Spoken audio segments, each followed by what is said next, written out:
Have you ever wondered who the tallest people in the world are without any medical conditions like gigantism or acromegaly? Most of the time, when we hear about people who are over 7.5 feet tall, their height is connected to some rare condition that causes abnormal growth, usually triggered by tumors in the pituitary gland that flood the body with growth hormone. But what if we took those conditions out of the picture?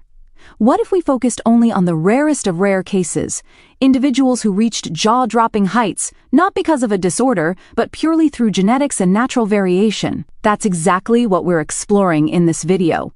These are not just tall people. They are biological anomalies in the healthiest possible way. Today, we'll tell the fascinating stories of 3 men who reached incredible heights without any sign of a medical condition.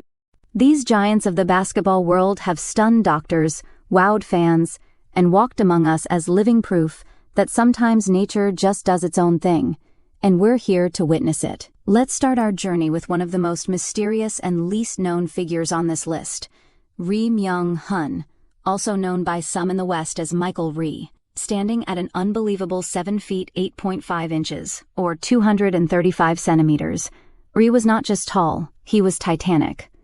Born in North Korea, he quickly stood out from his peers, both literally and figuratively. But unlike many giants throughout history, Ri's height was not the result of a growth disorder. In the 1990s, when international basketball scouts and even the NBA began hearing about this unusually tall player from the isolated nation, he underwent medical evaluations by foreign doctors, including some affiliated with NBA teams. Their conclusion? He was perfectly healthy. No signs of gigantism, no pituitary gland abnormalities, no bone deformities, just naturally tall. His growth was not driven by disease, but by the mysterious role of the genetic Ri eventually became a national player for the North Korean basketball team, and his unique stature made him a valuable asset on the court.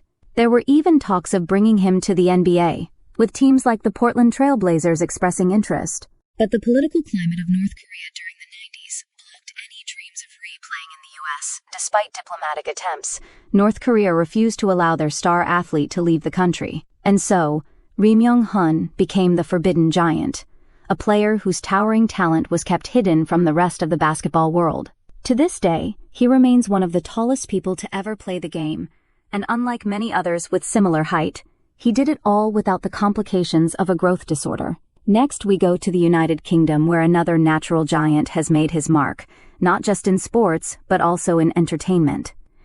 Meet Paul Sturgis, a British basketball player who towers at 7 feet 7 inches, or 231 centimeters. England, Paul didn't grow up with any health issues despite his height. In fact, his extraordinary stature runs in the family. His father stands at 6'9", and his mother is also over 6 feet tall. So, while Paul's height may be unusual by global standards, in his household, it was just an amplified version of what was already in the genes. Paul began his basketball career in the UK, eventually playing in the US college system before finding his calling with the Harlem Globetrotters. Unlike traditional basketball, the Globetrotters mix sport with showmanship, and Paul's massive frame was perfect for entertaining crowds. He was promoted as the tallest professional basketball player in the world, and everywhere he went, he turned heads. But what made Paul's story even more compelling is that he passed all his athletic medical exams with flying colors. There was no sign of pituitary issues, no hormonal irregularities, and no symptoms commonly seen in people with acromegaly, like enlarged hands, jaws, or facial distortions. He moved smoothly, played skillfully, and even branched out into acting roles, appearing in commercials and films. Paul represents one of the clearest examples of extreme natural height without a medical condition, and his ability to adapt his size into both sport and showbiz is a testament to how being different can also be a powerful advantage. Now, let's head over to China, where we find the third contender on our list, Sun Mingming, a former professional basketball player whose height reaches a jaw-dropping 7 feet 9 inches, or 236 centimeters. Born in Sun's story comes with a slight complication, one that sparks a bit of debate among medical purists. In his early 20s, during a routine medical checkup, Sun was found to have a benign tumor near his pituitary gland. This discovery raised eyebrows because such tumors are often responsible for cases of gigantism or acromegaly. However, in Sun's case, The tumor was removed before it caused any of the typical side effects. His features remained symmetrical. His hands and facial bones showed no signs of the excessive thickening usually caused by excessive growth hormone, and he maintained normal physical agility for someone of his size. So the debate remains, should we count Sun as a naturally tall person, or disqualify him because of the tumor, even though it never actually affected his growth? If you lean toward a stricter definition, Sun might be excluded. But if you focus on the absence of symptoms and the fact that his growth likely began before any medical intervention, then he deserves a place on this list. Either way, Sun Mingming went on to have a successful basketball career, including a stint in the Chinese Basketball Association, and even a few appearances in Hollywood films. His presence on and off the court remains memorable, not just because of his size, but because of how gracefully he carried it. So what do these three men have in common? They are proof that extreme height doesn't always come with a medical price.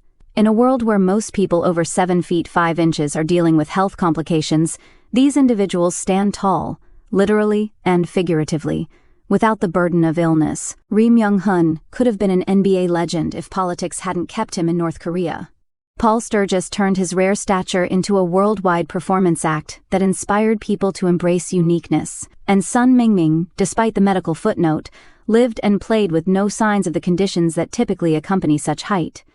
Their stories go beyond basketball. They speak to the human body's potential and the rare edge cases that defy expectations.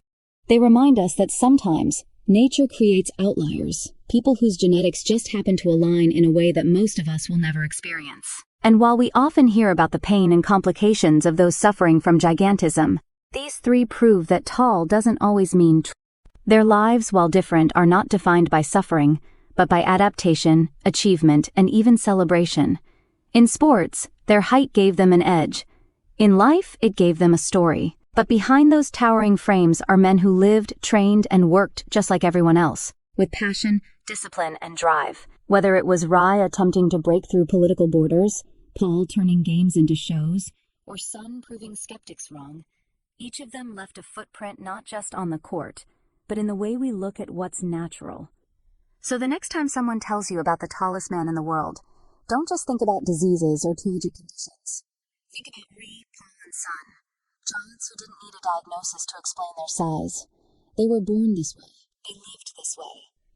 And they became unforgettable this way. If you enjoyed this dive into the world of extraordinary but naturally tall individuals, make sure to give this video a like, subscribe to the channel, and hit the notification bell for more surprising human stories. And we'll see you next time, where height, health, and history meet in the most unexpected way.